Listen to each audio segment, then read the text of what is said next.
We are talking all about a step that so many founders try to skip and they end up regretting later. I'm talking about tech packs and what it costs you when you don't have one.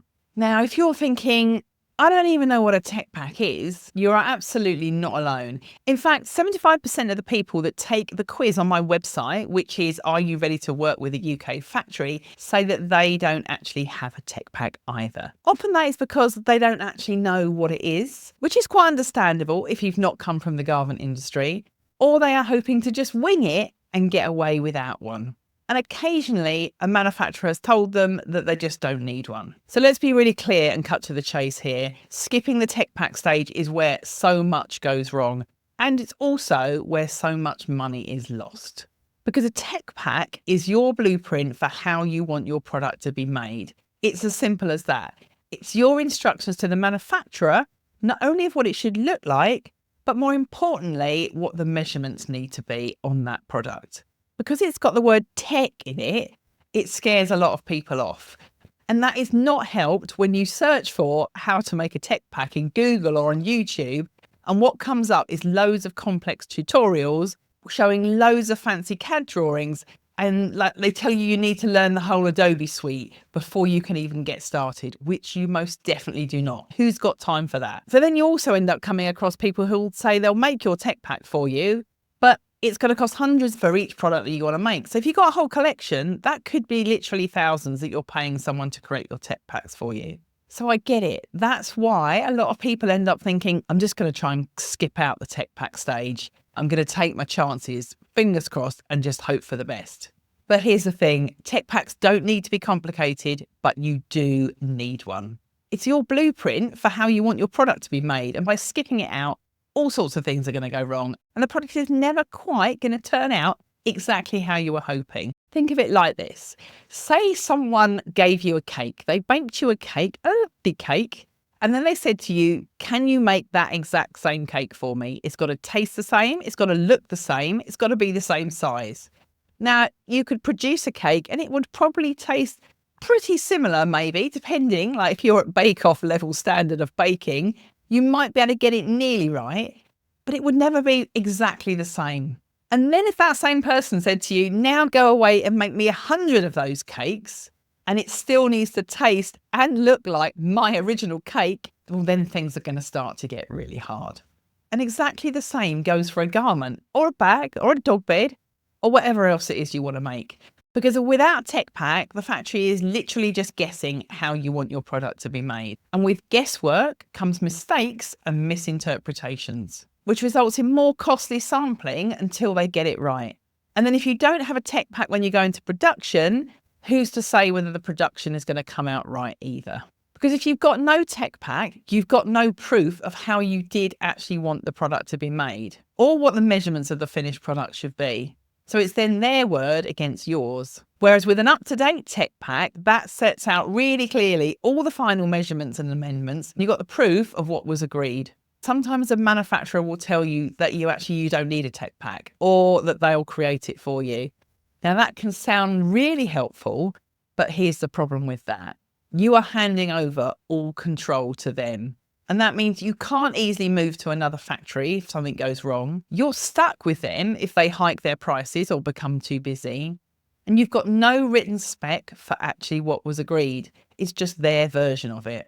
So if you don't want to end up with endless rounds of costly sampling that could have been avoided, quality issues that only show up in production, and no proof of what was agreed if something goes wrong, you need to invest some time in getting your tech packs together. So what actually goes into a tech pack? It sounds complicated, but it's really not. Much of it you can do yourself. In fact, I teach all of my clients in my British Brand Accelerator program exactly how to make their own tech packs quickly and easily using low-cost tools like Canva and Google Sheets. Only occasionally, for more complex products, does some of them need to employ the skills of a designer or someone that can do the drawings part for them. But apart from that, the rest of it, easy peasy. So here's a quick list of what you should have included in your tech pack. So number one is your company info, your product name, your contact details, how they're going to get in touch with you, and also the sample size. Number 2 is simple flat sketches showing the front and the back of the product. You do not need fancy pants CAD drawings like some of the designers will make out that you need. In fact, quite often those fancy pants drawings make it much more difficult for a manufacturer to work out exactly how the product should be constructed. So stick to simple line drawings. Number 3 is a size spec with points of measure and tolerances. So these are all the important measurements of the finished garment and what you will accept if they are slightly out in production. So that's your points of measure. Number 4 is a page or 2 showing construction details. So that's things like seam details, pockets, any other finishes where you want the buttons sewn on.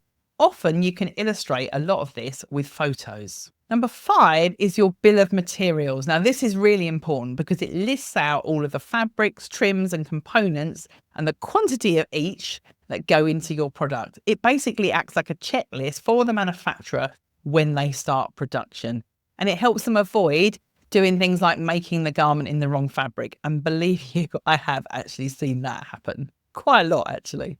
And then you might have a page that details any artwork or embroidery or print that you've got on the product, if you've got it.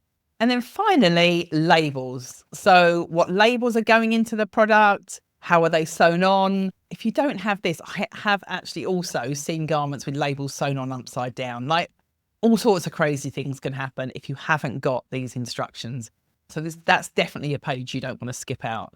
And then finally, you might have a page showing the different colorways if you have a product in several different colorways, showing what those colors are. So there you go. That's it. That's all you need. When you list it out like that and you don't use the word tech, hopefully it doesn't sound so complicated.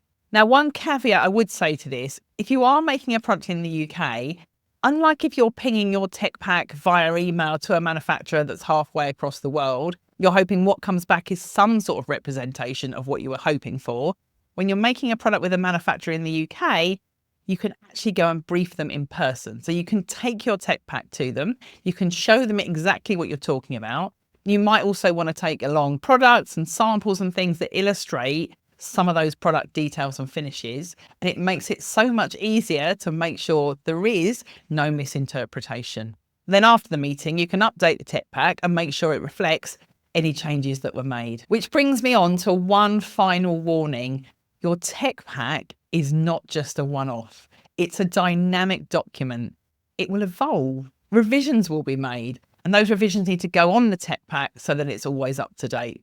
Which is why if you do end up outsourcing it to a tech pack designer, they're most likely going to charge you every time you want them to update it. So you're just going to be spending even more money on a job that actually could be really simply done yourself. So the bottom line is, if you don't have a tech pack, you are going to find yourself overspending on sampling because manufacturers don't get it right first time, taking longer to get to production because you're doing never-ending rounds of sampling, losing control of your product because you've handed the whole thing over to someone else, and also risking really costly mistakes when it comes to bulk production. So you might think you're saving time and money by not having a tech pack, but trust me, you are not. So don't skip the tech pack stage, even if your manufacturer says you don't need one. A stitch in time really does save 9, and a tech pack can save you thousands.